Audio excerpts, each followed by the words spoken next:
first question is, your high school career, I believe running back, right? Played a lot of different positions as well. But come here, get moved into wide receiver. What was that transition like? Obviously, you knew what it was like to have the ball in your hands, so you kind of have that comfortability to it a little bit. But obviously, migrating to the boundary rather than under center is a little bit different. What was that transition like for you in terms of switching positions?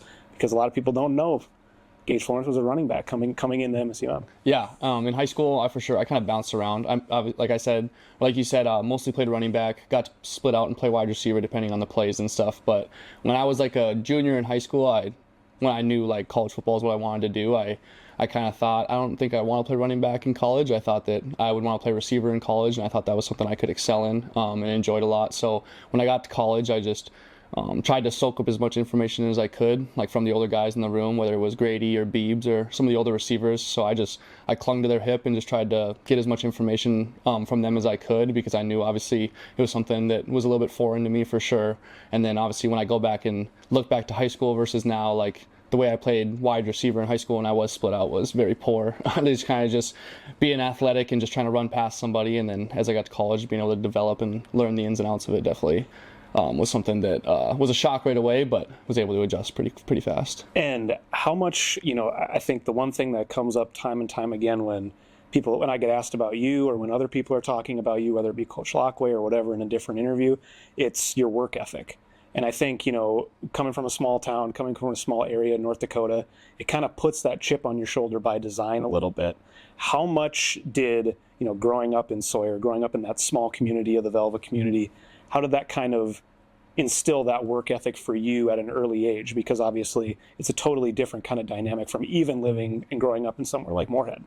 For sure. I think that like being young, like I always saw my family working super hard. Like my mom being a single parent for a while, especially growing up, I think that just being able to see how strong she was and how she didn't complain about nothing, and she just worked through everything. And that was something that I took into my life and was just like, you just got to put your head down and work. And if there's things in life you truly want, like you just got to work for it and it'll happen. So I think that, just, yeah, like you said, being from a small town, growing up on, they say grit and spit, whatever you want to call it. But I had a lot of pride being from Velva and being from a small school, and definitely being a place that, like, North Dakota is definitely an overlooked state probably for athletics, and just not as big. Obviously, there's not as many opportunities, but I always knew, like, growing up, I wanted to do great things with my life. Like, I always knew I could play good football. I always knew that at the end of the day, wherever I ended up playing football, I was going to be a great player. And I think when I came to Moorhead, it was just that fact of, like, just wanting so hard to better not only myself but better the program. And I think a lot of that just comes from the willingness to never quit and never give up.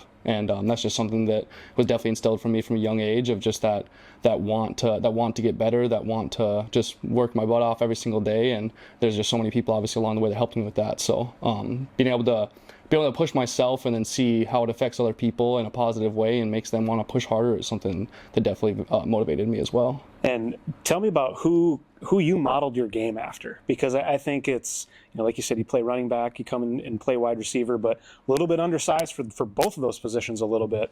When you're watching football on TV, whether it be a college or a pro, I mean, obviously the comparisons that everybody brings are, your Edelmans, your Danny Woodheads, your et ceteras.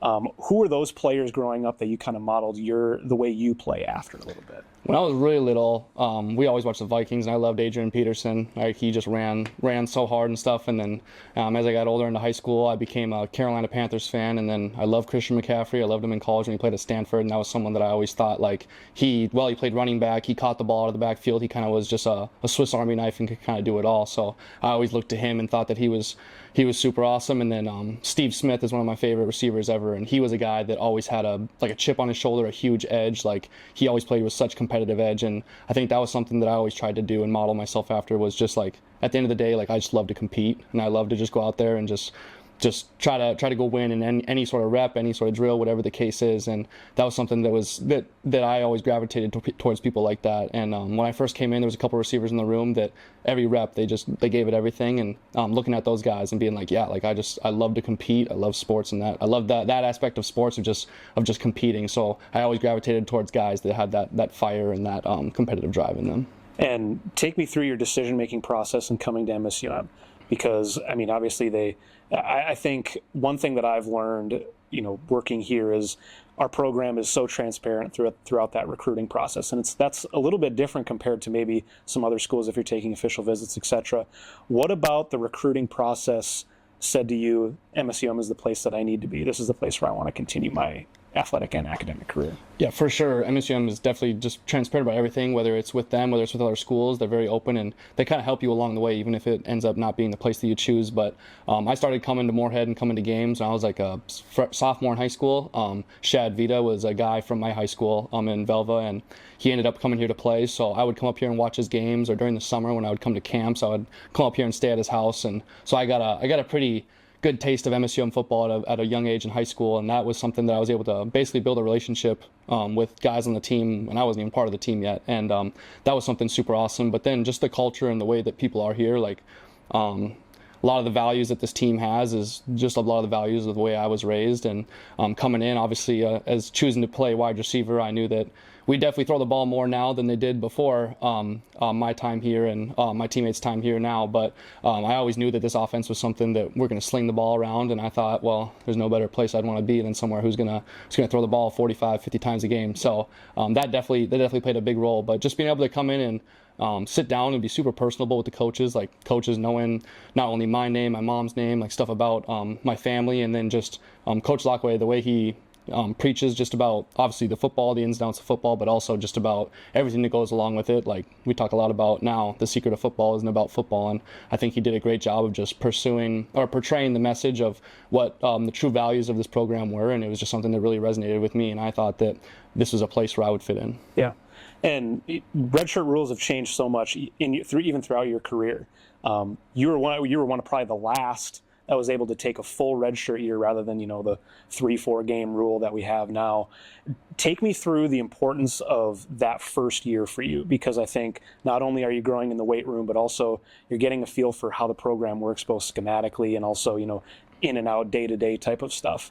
How important was that for you, and kind of how did that lead into your redshirt freshman year where you immediately step in and start to make an impact a little bit? Yeah, I think the freshman year for me, when I ended up redshirting right away, I remember being like, oh, I just want to play. And it definitely frustrated me. But then when I was able to look back on it, like it was definitely the most beneficial thing for my career.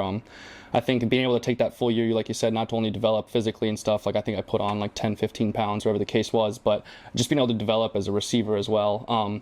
I stepped in, like once we had the redshirt group, I immediately wanted to be a leader in our class, and I tried to step into that role to push the guys around me. But I also was able to just sit back and every Saturday just kind of watch the games, obviously as a spectator, like being a ball boy, whatever the case was, but being able to like see the game and like hear about it. Obviously, like I was very fortunate to, even though I was redshirting, I was still able to go to a lot of the practices and compete with the guys who were starting at that time. So I think that development of just being able to learn from those older guys and be able to take those reps that were, even though they were practice reps, they were against like some of the top players on our team. And I think that was something that just being able to understand the speed of the game, because obviously as you go to each level, the football is going to get faster and faster. And I remember that first time I stepped on the field for that first play, I was like, oh yeah, this is definitely, the speed of this is definitely changing. But being able to adjust and adapt right away just off of the stuff I learned was something very helpful. So I think my redshirt year, looking back on it, was something that definitely was crucial to my development, and then being able to obviously perform right away. And you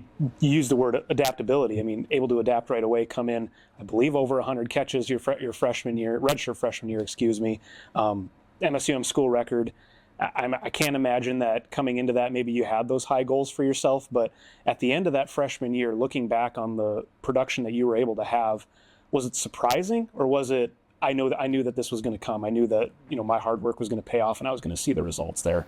I would say, I don't know if I would say surprised. I think more so I was in the fact of like I knew I wanted to be a great football player, and I always thought that I could achieve great things in college. And when it gets to the end of every season and I get past that sad part of it being over, and I'm able to look back and reflect on it, like I always think like more so, what could I have done more? Like there's always more to do. Like Coach Martin always says a thing that if you're not getting better, you're getting worse, and that's something that I definitely thought about a lot too. But being able to look back, I always take every rep, try to take every day with giving it all I got. So at the end of my freshman year, looking back, like I just thought like, hey, this is what I set out to do. Like I wanted to be a great player. I wanted to try to help this team win in any way possible. Like Yeah, I probably did. Definitely exceed my expectations a little bit coming in. Like didn't know what to expect or how college would go. But as soon as I started getting a feel for the game and figuring out like, yeah, I know I can be a great player. Like I'm starting to figure out reads and reading the defense and knowing where I need to be, especially in an offense like we have, where it's a lot of just options and figuring stuff out like that. So I was at the end of my freshman year, I was just more hungry for more. Like I just knew that even though I'd already accomplished a couple really cool things, that I was already ready for that next year to go out there and just try to prove it again. And that redshirt freshman year in 22, I mean, play part of the season with Tommy Falk under center, then Jack takes over, I think, around that Augustana, Winona State time frame, I think might have been roughly halfway through the year. What were the differences between those two guys? Because obviously we've talked to Jack a lot, but also Tommy Falk, he's no slouch either. I mean, I think he still has the NSIC record for completion percentage in a game. What was different between those two guys, and kind of what do you think they brought to the table for you as a receiver throughout that first year? For my first year, Tommy was a huge help, especially that summer leading into my first year playing in 2022, of just like trying to understand defenses. And he did a really good role. And like anytime I wanted to do stuff, he always showed up for extra work. And he just did a really good job of helping me with the mental side of football. Obviously, the physical stuff just comes once you're in the game and playing. But Tommy was a guy that showed up every day, and he worked hard, and I had a lot of respect for that, and just the way that he carried himself as a leader on the team. So having Tom right away, like I trusted him a lot, and I like you said, like he still holds that record. He did a great job. But then obviously you have someone like Jack step in, who's a one-on-one type player, obviously probably one of the best to ever do it here in the NSIC. So immediately, like just the way they deliver the ball, Tom's arm strength versus Jack's, or just the release of the ball, like getting used to that, and just timing and stuff, I feel like was the biggest thing. Like I feel like with each quarterback you work with, obviously thankfully I've only had to play with two in my career, and there's never been anything crazy happening, but just like timing I think is the biggest thing with the difference between the two. Like whether it was a deep out running in with Tom, maybe the ball's going to be coming at this speed or this angle, and with Jack it's going to be maybe coming a little bit faster, or the timing I think was definitely the biggest thing when it came to the differences between the two. But as soon as Jack stepped into that role, and me and him kind of just talked to each other, and we worked every day afterwards, and we were like, we're gonna figure this out and get things rolling. So, and I think everybody who has followed this program throughout your guys' careers saw a huge shift in how the offense plays from your redshirt freshman to your sophomore year. I mean, numerous school records for yourself, for Jack, for the whole offense as a whole. It just seemed like something clicked. What was that? And was it just a matter of getting more reps in with Jack? Was it just a matter of getting to know, your Maddens, your BPs, finding their roles on the team?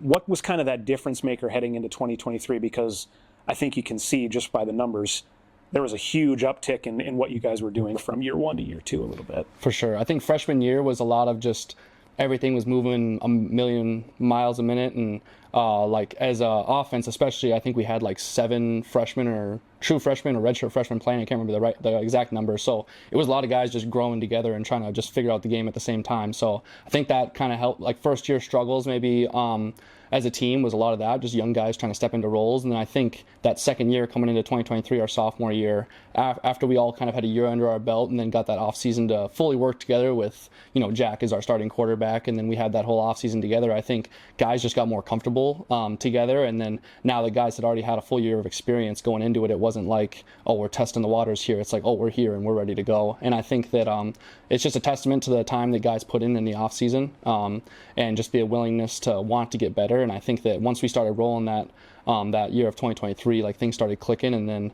we're such a rhythm team that once we get going, it's hard to stop it for sure. So I think in 2023 we started to find our groove, and like you said, guys like Carter, BP, Madden, whoever the case was, they finally got their footing too, and it was like, oh, okay, these guys are gonna go out there and make some big time plays. And I think that was just something that we all kind of got that connection and that fluidity together. And I think it pays off. We talked about, the numbers and the statistics, which, we go 7-4 in 2023, which is a successful year for us. Going into 2024, it's now we're beating ranked teams. We're looking at, beating a Duluth, beating an Augustana, who were both in the top 25 at the time when we played them. Things that haven't been done in the Division II era of Dragon football. What do wins like that mean to you guys? And obviously that last season was a bit of an up and down affair.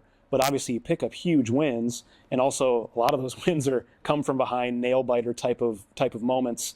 Do you think that kind of conditioned you guys a little bit to know what it feels like to win? Like, did it make you feel comfortable in terms of like, okay, we know how to win these close games, we know how to beat these really good teams, now let's see what we can do from there?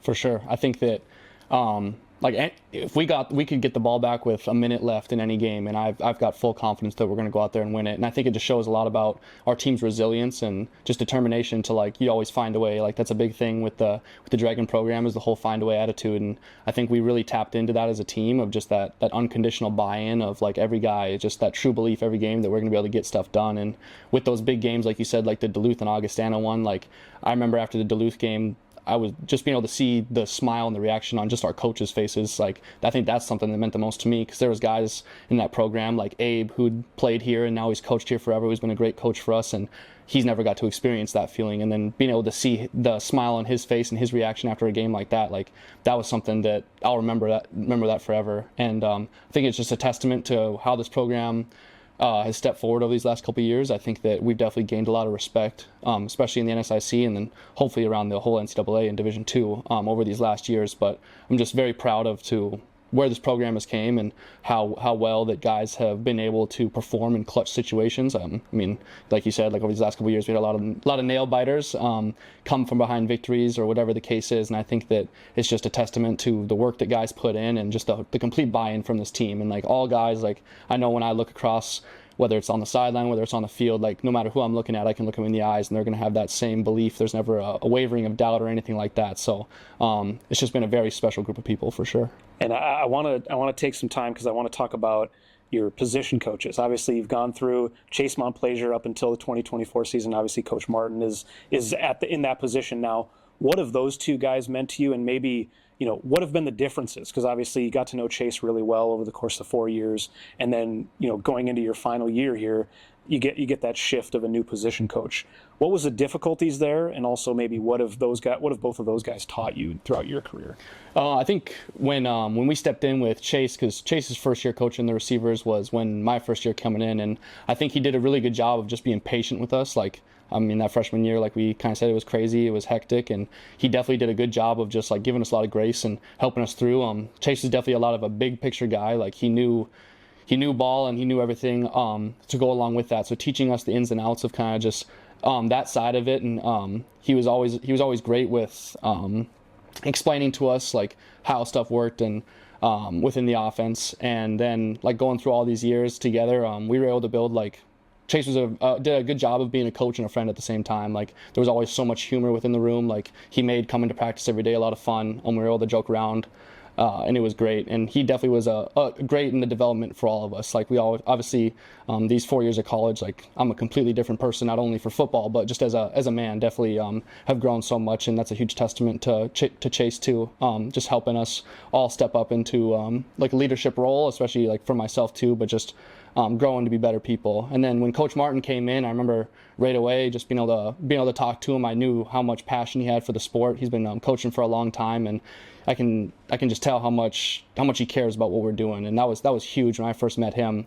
And every single day when we come in, like, he teaches us such minute, like, small things that make a difference. Like, he's very critical on all the stuff we do, and he's very, very analytical. And I think that's a big thing. Like, I'm a very harsh critic on myself. Like, I'm very very big on constructive criticism and always trying to just be perfect, and obviously never going to reach perfection, but that's something Coach Martin definitely strives for too, like down to the smallest details. I mean, we could have the same little clip pop up every day in meetings, and he's still going to point it out, because he's like, I know you guys can get to this higher level. I know you guys can reach this potential. So I really love the fact of just how critical and how hard he is on those things, but he does a great job motivating us. And on game days, like, I always get fired up from his pregame speeches, and I'm very thankful for the relationship I've had with Chase and the one I still have with him. And then obviously this past year I've been able to build a special relationship with Coach Martin too, so I'm very thankful for that. And you talk about your coaches, but also it's pretty rare that you're able to keep a wide receiver room as potent as ours together, especially now in the landscape of college football. But for you, for Madden Thorson, for Brady Perryman, for Carter Bierencott, even the younger guys like Kelly Johnson, for them to still remain in this program and make an impact is, really a testament to you guys, I think. But for you, playing alongside BP, you guys share a lot of records together, a lot of moments. I mean, I just kind of want to give you the floor and talk about BP, because I know that you guys came in together and have been fighting tooth and nail throughout the last 5 years together.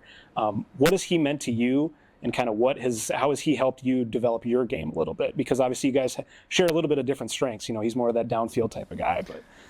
For sure. And Carson Elbert in there too. I'm not even mentioning everybody here, so. Yeah, we've got such a special room. I think it's just a testament to the guys that have the buy into this program. Like you said, with the way college sports are and college football now, there's so many people leaving in and out of places, and it's just the love for the guys in the room. Like, I'm so thankful that I was able to be a leader in our room, and those guys can look to me as that person, and we have all built such like a special bond in there. Like, the amount of memories I have that I think of, most of them are just us goofing around, whatever the case is, obviously with the stuff on the field. But BP, I remember freshman year when he first stepped in and got his red shirt pulled, like, he was definitely new to it, trying to figure stuff out, and he immediately stepped in and made an impact in some big games freshman year. And me and him started hanging out outside of football and stuff a little bit more, and since then, like, he's been someone that outside of football I can always talk to, and like, we have such a close relationship, whether we can talk about sports, whether it's family, friends, whatever the case is. Like, that's been so awesome. But on the field, every time I look across from me and I see BP lined up, like, I know that he's going to go out there and make a play. Like, anytime the ball is thrown his way, I think that he's going to come down with it. And him being able to be able to have that, like you said, like, he's more of a deep threat, I'm kind of that underneath. It's such a good yin and yang mismatch. And he definitely teaches the team that you don't got to be the most vocal leader to be a leader. He leads by example every single day. He shows up, he puts his best foot forward, and I know that, like, if BP was playing on any other team, he would be getting the ball every single play. I think that he definitely deserves something like that with how special of a player he is. But I admire how he carries himself, because, like I said, we've been able to kind of have that back and forth with each other these past couple of years, and just the amount of grace he gives everyone on the team, and the way he's very composed and keeps himself together, is something that's huge too. And the way he's been able to help me throughout all these years, whether it's personally or on and off the field, I think that it's just that it's so much fun to play together. And like, every single game when we go out there, like, we're going to go out there, we're going to be great, we're going to do this stuff. And like, I truly am thankful for the impact he's had on this team and also in my life. Like, he's definitely made me a better friend, a better teammate, a better person, both on and off the field. So it's definitely been a very special relationship. And take me through kind of your mindset heading into this season, because coming in, obviously, NCAA Division II receptions record is in play, NSIC record receptions record is in play. I know those are things that are not on your purview maybe to start the season, but it's always conversation that's swirling around you a little bit. How do you kind of keep yourself grounded heading into this season, knowing that these pretty big milestones are sitting in front of you, ready to be taken? I mean, how did you kind of approach that a little bit? A lot of things that I always think about is just individual records come with team success. And I know that if I wake up every day and I try to put my best foot forward for this team, I know that just by playing the game, like, I'm going to get what's coming. And I think it's been such a blessing. Like, I've been able to step into a role on this team where I've been able to be a big playmaker, or maybe that number one option a lot of the time. So I feel like I don't ever feel like pressure a lot of the time from those records, because I just know that if I just keep being me and keep just working my butt off every day, that stuff will come with it. So going into the season, obviously that stuff's in the back of my mind. Like, I talk about with my family and stuff. I know breaking that record last week meant a lot to them, having them there. And my mom just said it felt like it was a weight was lifted. Like, she was like, "Oh, I'm so thankful you finally got it." And I know she'd be happy whether I got it or not. But I feel like it's just every day, at the end of the day, all that matters is winning games, and all that matters is the relationships and the bonds we have on this team. And that's been most important for me. And I think that I definitely wouldn't be able to have a record like the NCAA Division II record without all those guys around me. So I think it's just honestly my teammates and everyone around me that allows me to be able to get this stuff done, because whether it's practice reps, whether it's in the weight room, whether it's anything like that, I think that going into this season, I just knew that, like, hey, it's my last year of college football. Like, I just want to enjoy every moment I have, like, whether it's on the field, off the field. And we've been able to be successful throughout this year, and we're going to go into this game and hopefully be successful again this weekend. And the stats just come with it. Yeah. And, on the flip side of it, you've gotten to see a lot of records as well. Obviously, you set some, but obviously you get to see Jack Strand set every record probably ever. Brady Perryman, obviously, receiving touchdowns record. Host of other records that have been set throughout this kind of core group of Dragon football players. What do you think, on the other side of it, looking at that and seeing the success that Jack has had, what does that say to you of him as a player and him as a teammate? Because I know you guys are really close friends off the field as well. What has he done that you've seen that has kind of elevated his game to the point where, okay, we're looking at him, he's the best quarterback in Division II? There's no question, right? Mm-hmm.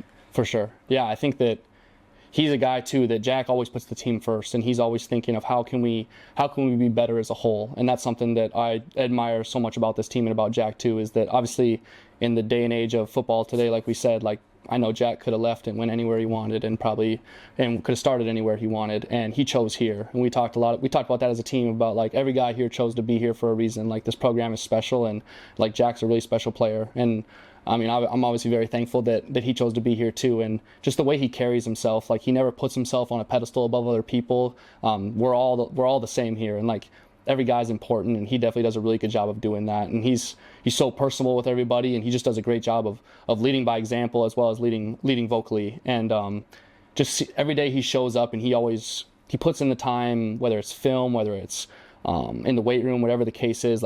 He's one of the hardest workers on this team, and he always pushes people. And quarterbacks, maybe people don't think they're tough or whatever the case is, and Jack's the toughest son of a gun I've ever met in my life. The ability for him to just stand up after every hit and stuff, and just the way he's able to carry himself that way, it's definitely a huge motivation for other guys on the team. Being able to see someone like that who has all the talent in the world and could do anything with it, but he chose to be here, and he chose to choose this Dragon family and to choose this. And I think that's something that just makes all of us want to work harder.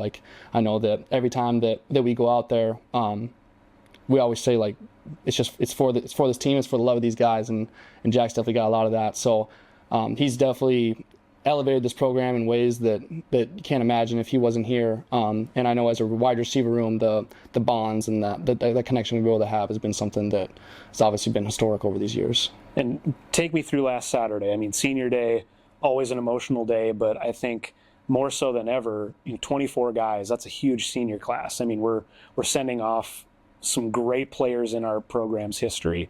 What were those emotions for you going through that, pre-game warm-up, and then how'd you kind of lock in to say, okay, now we got to get to a game? Because I know there's that dichotomy a little bit of, okay, I'm really emotional for my senior day stuff, but then there's a game to play 10 minutes after. How'd you kind of handle that sort of process? Because I know it's an emotional day. For sure. We talked about it earlier in the week, and Coach Lockway kind of said, we don't need guys crying and warm-ups and whatever the case is, and obviously this is such a special place, NSIC, being able to play here and all that. And I remember just going into the game, I just tried not to think about it being the last one, and just trying to block that out. And we always knew you just got to take care of business first, and then we can have that celebration and that party afterwards, that banquet that we had with everybody. And I think that guys did a really good job of just focusing on the moment and living in the moment. And Lockway also talks about embracing the fragility of the moment. And obviously senior day is a fragile day, and a day that is definitely something very special. So I just looked at it as another day. I try not to get too caught up in, this is the last this, whatever the case is, and just try to be hey, this is just another Saturday. I get to go out there and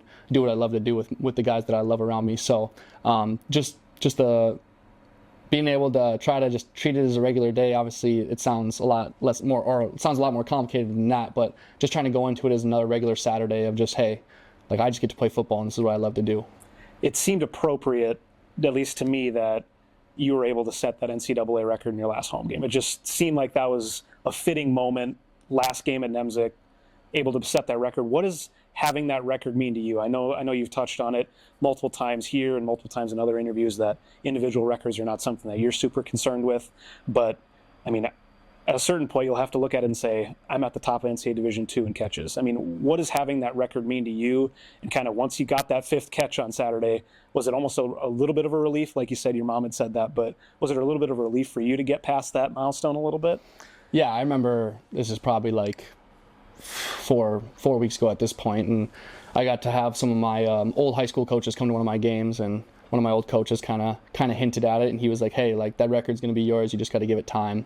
And it was definitely something I had in the back of my mind and something I wanted to strive for. And in the game, when I ended up breaking it and catching that one, I wasn't even thinking about it. Like, I didn't even know it had happened, and I'm sitting there waiting to get the next play call in, and I hear the crowd start cheering and stuff, so I kind of assumed that was the moment. But I feel like it's still something I definitely haven't wrapped my head around, and probably won't be able to until the season's over. But I'm just so thankful and grateful to just see hard work truly does pay off, and like I wouldn't be able to get to this point without all the support groups around me, my teammates, my faith, my family, and all the friendships I have. And I think it's just it's a testament to if you truly work for something, you can accomplish great things. Like we talked about earlier, like from a small town in North Dakota, like maybe an undersized kid. Like a lot of people probably would look at someone like me and go, I don't know if this kid can make it or if this kid can do things like that. And I mean, if you truly believe in something, I think you can accomplish anything you do in life. So you just got to put your head down and work every day and not worry about the outside noise of anything. And it's definitely something I can be very proud of, and I can look back on and say like, hey, like, yeah, I did that. Yeah. And being able to say I've caught the most ever is, yeah, it's crazy thinking about how many people have came through and played college football, and how many people continue to play it all the time. But oh man, I'm extremely grateful for the opportunities that I've had here my whole 4 years and of playing and just everything that has came with it. And very cool 2-minute timeout of that fourth quarter mark.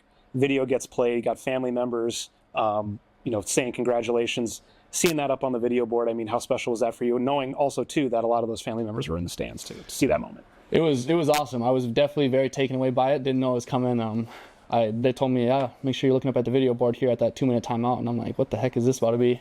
And I mean, being able to see my family members say something like that, it was such a super special moment. It was just an overwhelming feeling of emotions, especially being able to see one of my dad's old teammates up there. That definitely hit me in my heart for sure. Like, I know my dad wasn't there physically being able to watch me, but I know he's watching over me always. And this is definitely in that moment I was thinking, this is something that I know my dad will be very proud of me for, and something we'll be able to celebrate together one day. But yeah, I'm very thankful that someone put together a video like that. I don't know who was all completely behind it, but it was awesome, and I know that meant a lot to my family too, being able to share something like that on such a special day.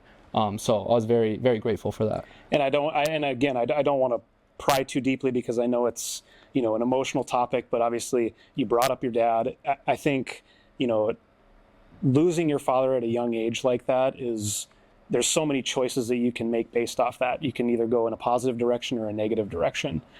How as you grew up and going through that scenario, how did you turn that into a positive outcome? To the point where you're playing Division II college football and you're successful at it. And beyond that too, obviously a fantastic student athlete altogether. How did you kind of get to that point to say, I'm going to turn this situation into a positive rather than have it affect you negatively, I guess? Yeah, when I've been at a young age, definitely didn't understand it right away. And as I got older and kind of just understand, life happens, like, bad things happen to good people and vice versa, good things happen to bad people. But it was one of those things where it just made me take every day and just live in the moment a lot more. And football was always something where, like, my dad played football in college too, and when I was playing football, I always felt like I was connected to my dad. It was always felt like something that, like, when I was playing football, I felt like him, and I felt like it was a way that like I was just going to be more like him. And every single day, like, when I woke up, like, you never know what's going to be your last day, your last moment. Like, every day when you wake up is a blessing. So I think that I kind of had that thought of just like, why waste today? Like, you might as well take every rep like it's your last rep. You might as well take every game like it's your last game. And I just always wanted to make sure that he was proud of I was doing something positive with my life. And every single time I had a workout, I did a rep at practice, or I went through a game, like, I wanted him to be able to look down and be like, Gage, I'm proud of the effort and the work you're putting in. Because obviously I didn't get to know my dad very well at all, but I've heard so many stories, and he impacted a lot of people in so many ways, and they always said, like, damn, your dad was a tough SOB, or your dad was such a hard worker. And I was like, I want to be that. Like, I want to be the toughest person. I want to be the hardest worker there is. And so yeah, for me, like, he's just such a huge motivation in my life, him and my mom. And it was always something that I never felt like he was truly gone. Like, I always feel like every day, like, he walks right with me, and he definitely just has pushed me my entire life of just just wanting to be great like he was.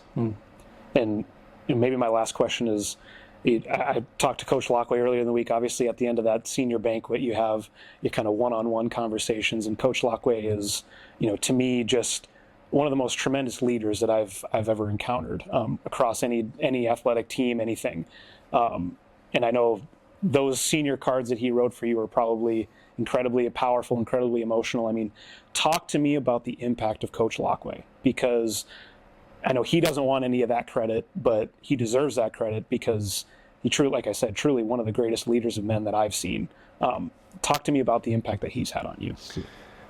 It's some undescribable. I remember like coming in right away as a freshman, like I had a lot of respect for Coach Lockway, and we didn't have a super close relationship coming in, and I always felt like when I was around him, I kind of had to like watch what I did or watch what I said, and didn't really know. But as I got older throughout college, me and him started talking one-on-one, and just being able to have those conversations, and our relationship has grown so much over these years. But whether it's he can spin a message, or he can listen to something and turn it into the most powerful speech possible, and that's something I always admired. But he cares so much about just doing the right thing, and I think that's something that we need most in this world today, is just people that are fighting the good fight, and he definitely has taught that to all of us every single day.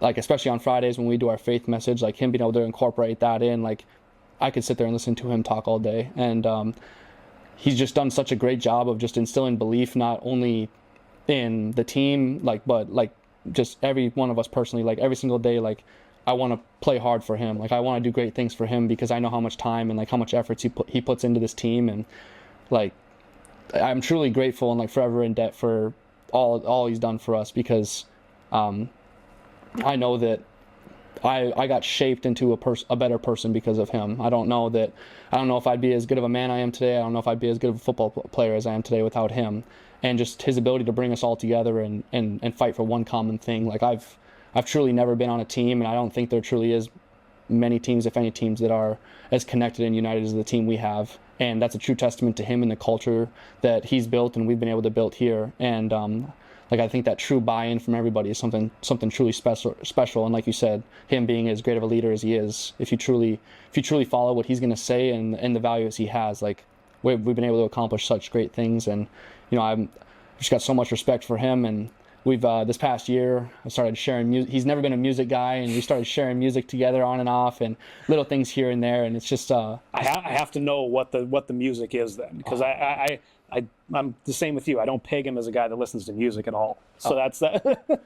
Mostly for me, it's more so been me sharing stuff that I've been listening to. But each week we kind of have a theme that goes with it, and he'll put together a playlist of songs that kind of match the theme. So we'll send songs back and forth. Like one week when we were playing Northern State, it was all about light, bringing the light in, and so it was a bunch of songs related to light or shining bright and stuff. And it's just so little moments like that.